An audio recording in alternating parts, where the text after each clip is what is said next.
तो दोस्तों इस पर भगवान का नाम लेके let us start by the grace of great Waheguru and great God. इससे स्टार्ट करते हैं लेजर से, ठीक है। जैसे कि मैंने आपको बताया था कि लेजर की फुल फॉर्म होती है light amplification bye stimulated emission of radiation. अब लेजर को लूजर क्यों कहा जाता है, तो सबसे पहले हम बात करेंगे लूजर की। Loser means light oscillation, O stand for oscillation by stimulated emission of radiation. तो लेजर को लूजर क्यों कहा जाता है, आज इस बात पे डिस्कस करते हैं।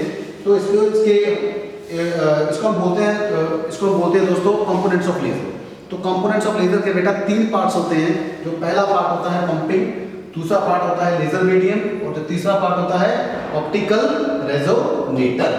तो पंपिंग हम पहले डिस्कस कर चुके हैं, एक बार फिर बताते हैं। जैसे कि इसका नाम ही पंपिंग है, पंपिंग से खुद ही पता चल जाता है कि पंपिंग का मतलब है किसी भी एटम्स को एनर्जी देना, किसी भी एटम्स को जो ग्राउंड स्टेट के एटम्स हैं उनको एनर्जी देना, सो दैट कि वो ग्राउंड स्टेट को छोड़ के एक्साइटेड स्टेट में चले जाए। ये कैसे होता है कि बाहर से फोटोन जो कि बैंड गैप एनर्जी के इक्वल का फोटोन है, उस एनर्जी को फोटोन्स को हम स्ट्राइक करते हैं इस ग्राउंड स्टेट के एटम्स पे, जिसकी वजह से ये ग्राउंड स्टेट का एटम अपने ग्राउंड स्टेट को छोड़ के एक्साइटेड स्टेट में चला जाए। तो इस प्रोसेस को बोलते हैं पंपिंग। तो पंपिंग से क्या होता है कि एटम्स एनर्जी को अब्सॉर्ब करके लो एनर्जी को छोड़ के एक्साइटेड स्टेट में चले जाते हैं, जिसकी वजह से पॉपुलेशन इन्वर्शन होता है, n2 ग्रेटर देन। दूसरा डिस्कस करते हैं दोस्तों लेजर मीडियम। दोस्तों this is called a laser medium, this is called a laser medium.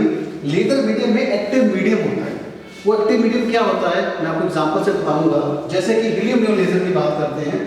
Helium neon laser में जो नियॉन है वो एक्टिव सेंटर है, जिसकी वजह से लेजर एक्शन होता है, ठीक है। तो जो नियॉन्स के एटम्स हैं वो क्या देते हैं हमें, लेजर एक्शन देते हैं, ठीक है। जो भी इसमें हीलियम नियॉन में लेजर में जो भी लेजर एक्शन होगा वो किसकी वजह से होगा, नियॉन की वजह से होगा। और तीसरा है जो सबसे इंपॉर्टेंट, वो है ऑप्टिकल रेजोनेटर। ऑप्टिकल रेजोनेटर का मतलब है दोस्तों कि इस कैविटी के आसपास बाहर हम दो प्लेन मिरर्स लगा देते हैं, ठीक है। इन दो प्लेन मिरर्स के कॉम्बिनेशन को हम बोलते हैं ऑप्टिकल कैविटी भी बोलते हैं, या रेजोनेटर कैविटी भी बोलते हैं। इसी को हम ऑप्टिकल रेजोनेटर बोलते हैं कि combination of the two mirrors is called the optical resonator. देखिए ये जो मिरर होता है इसकी जो रिफ्लेक्टिविटी होती है वो होता है 100%। मतलब अगर इस पे 100 फोटोन्स गिरेंगे तो ये 100 के 100 फोटोन्स को दोबारा फिर कैविटी में लेजर मीडियम में भेजेगा। ये जो फोटोन्स होता है ये जो मिरर होता है इसकी जो रिफ्लेक्टिविटी होती है वो 100% से कम होता है, जिसको हम बोलते हैं पार्शियली रिफ्लेक्टिंग मिरर। इसको हम बोलते हैं पार्शियली रिफ्लेक्टिंग मिरर। तो देखिए होता क्या है कि सबसे पहले पंपिंग होता है, पॉपुलेशन इन्वर्शन होता है। जब पॉपुलेशन इन्वर्शन हो जाता है तो हमारा स्पॉन्टेनियस एमिशन होता है, ठीक है। ये फिनोमेना, अब ये स्पॉन्टेनियस एमिशन का फोटोन हमें क्या देता है, आगे स्टिमुलेटेड एमिशन देता है। तो स्टार्टिंग में वही पहले एक फोटोन आता है, 1 से 2 फोटोन आता है।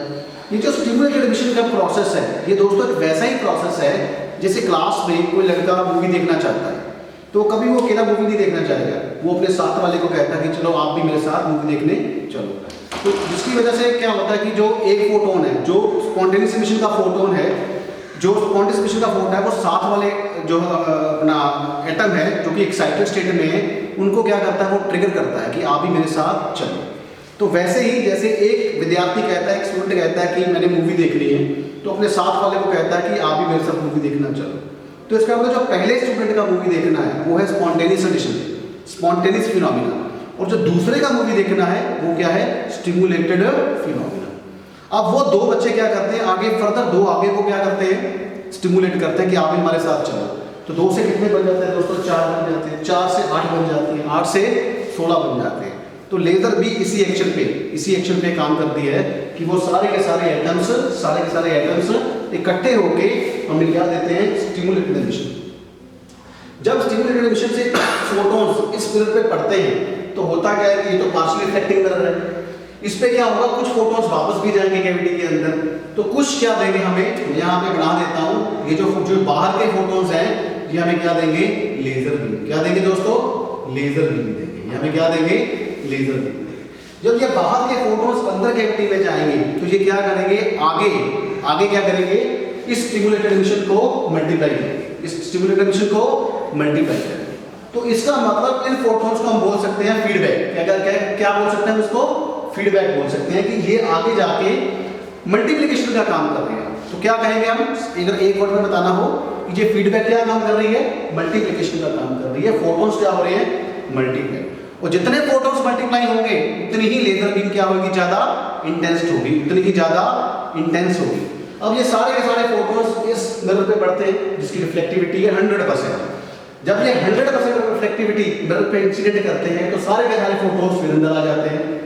तो इसका मतलब जब ये इधर से टकरा के दोबारा अंदर जाएंगे फिर मल्टीप्लिकेशन प्रोसेस होगी, स्टिमुलेटेड एमिशन क्या होगा, ज्यादा होगा, नंबर ऑफ फोटॉन्स ज्यादा होगी।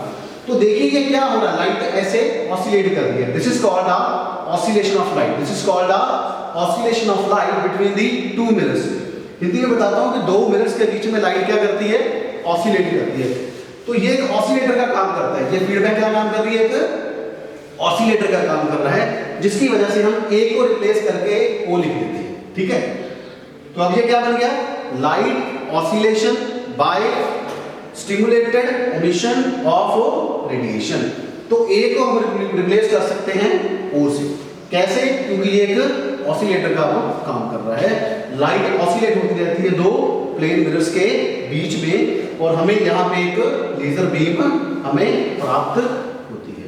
तो इसीलिए इस वजह से हम इसको बोलते हैं loser, light oscillation by stimulated emission of radiation. तो दोस्तों आज का जो सेशन था वो था एक ओवरव्यू लेजर का था कि लेजर काम कैसे करती है। आगे इसके बहुत से कंपोनेंट्स हैं, रेडिएशन ट्रैपिंग है, 3 लेवल लेजर है, 4 लेवल लेजर है।